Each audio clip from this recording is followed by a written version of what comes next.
BFM 89.9, good morning. I'm Nadia Hassan and this is your morning headlines. Now, before we actually go on to the actual papers, the news that's been making its way around on online, of course, is the death of the Tiger of Jelutong or Karpal Singh.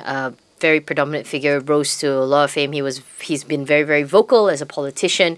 One of his more famous things was he represented Anwar in his trial. He actually got into an accident together with his son, assistant and driver last night about 1 a.m. He and his assistant actually died on the spot. The son and the driver are still injured at the moment. I'm sure more details will actually come out. It was actually in a Toyota Alphard, which is quite amazing considering how sturdy and big that car is.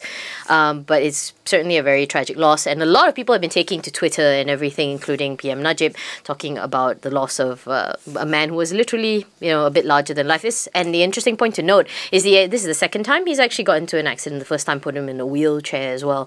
But anyways, very sad things to start off. And talking about sad headlines to start off, the main headline that seems to be dominating quite a lot of the papers is this desperate search. And it's not for MH370. That's actually gotten its own little section in the middle pages. But it's basically about this ferry that capsized almost about 24 hours to the time off Jeju Island in South Korea. So the ferry actually listed violently, capsized and sank all within 2 hours. And as at the moment, 459 on board, although this ferry can actually fit more, 459 for already confirmed dead, 300 plus are missing, 55 have been found, but I'm sure the search efforts will actually kind of continue. The sad thing about it, as you can see, is the fact that it was mostly high school students on the way to a holiday trip, definitely not the way you want to end, but you can see the picture of the capsized boat, and I'm sure we'll have more of that in days to come. It's also the front cover of Berita Harian with a couple of other headlines as well, but you can see it takes dominance in that sense. It's definitely a very sad tragedy, and the search and rescue efforts will still continue on. We'll know the final death tally eventually in the next couple of days.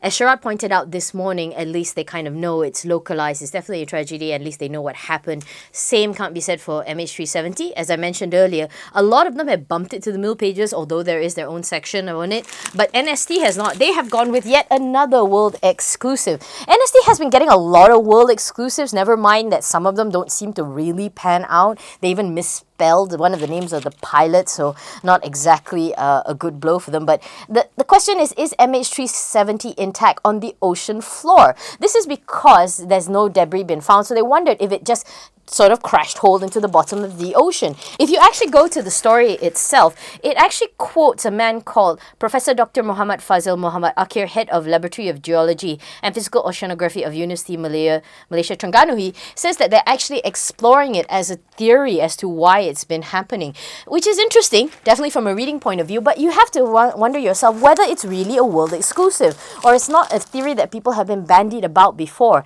So when you do things as world exclusive, you certainly think that it would help in the progression of trying to find the plane, but this seems to be just another conspiracy theory or another theory that you put out there until the plane has been found. So whether it's worth the title of a world exclusive, hey, that's up to the sub-editors to figure out. But speaking about MH370, although there's not been much developments, a lot of people have been talking about the sub itself. I suppose in the absence of news leads, a lot of them have been talking about the mechanics of the sub itself. Ultimately, we just want to know whether it gets the job done. Water also continues to dominate the headlines. This one is Chatuan dilanjut lagi. I don't know why there's a question mark at the end of it, because how much more further can you push it? Already they've warned you towards the end of the year. They say the dam's at 37%. And although they say that there's going to be more rain coming in the next month, certainly there's been a lot of it these past couple of days. The dam's still at very much critical level. They need a 55% before you're kind of safe. And whether, this question really needs to be asked, of course it does. Until the deal is finally signed, nobody really knows what's going to happen or how long it's going to take. In fact, they already say that it's going to be worse than the 1998 crisis. So I wonder what kind of progression does this story kind of give.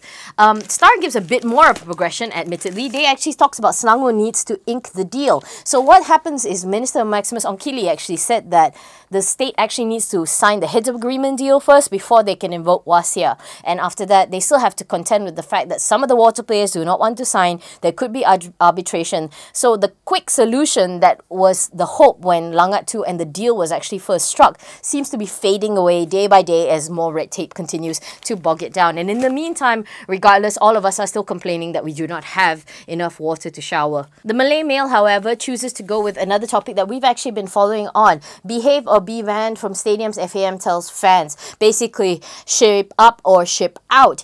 And this is after hooliganism reared its ugly head at the M League again. So 7 fans marred the game with actually violent acts. They include lighting flares, smoke bombs, firecrackers. Actually, if I were them, I'd just be more worried where you get, you know, lighting flares and smoke bombs, unless you're making them in your house, kind of moonshine smoke bombs. You know, they assaulted a man who had to be escorted from City Stadium in Georgetown. You know, media personnel, they were all pelted with this. They actually did a campaign, the Football Association of Malaysia, back in February to address the anti-hooliganism, but it doesn't seem to kind of work. And, you know, the game is beautiful. Everybody comes together. It's such a unifying force. But when hooliganism comes to this, it's what ruined the game in places like Britain, where, you know, if it was game night, you'd rarely want to step out because there were just hordes of drunken yobs actually going out and ruining your good time. So because of this, they have cracked down. But until they do something really serious about it, I don't know what else they are going to do. Just an update on the story we've been following. MIC demands police action on Seremban child abduction case. Of course, this is the case of the man who unilaterally converted his children to Islam, sorry to say, and then sort of took one of the sons from the wife, and it's an ongoing case. In fact, when you actually look at the story itself, it draws a lot of lines and parallels. And then there's the issue to resolve disputes in civil court, says a law expert, which is basically the heart of it. Who trumps it? Who do you take? Sharia law? Do you take civil law? And that's the question that's just going to be debating. In the meantime, what's going to happen to the kids is anybody's kind of guess. Now, just to finish up, Berita Harian, besides having a picture of the capsized boat, talks about registering cars without borders. Previously, in the state you registered the car, you got the plate, but now they're making it central. And as a result, you can actually get the plate you want when you go and register. Leading on from that, Harian Metro also has the story about haunted cars. You gotta love it, right? Kereta Hantu. It's basically not Stephen King's Christine. All it means is that, you know, if you're actually buying a used car, be careful because it might be jerry-rigged and held together with spit and tin cans, because that's what it means, saying that it's either got chop shop parts or whatever, so you have to be a bit careful about that. So if you're planning to register your new car in KL and probably get a Penang or Johor plate if that's what you want, make sure it doesn't harbour the spirit of an old Proton under your brand new Toyota. That's it for Morning Headlines. I am Nadia Hassan for BFM 89.9.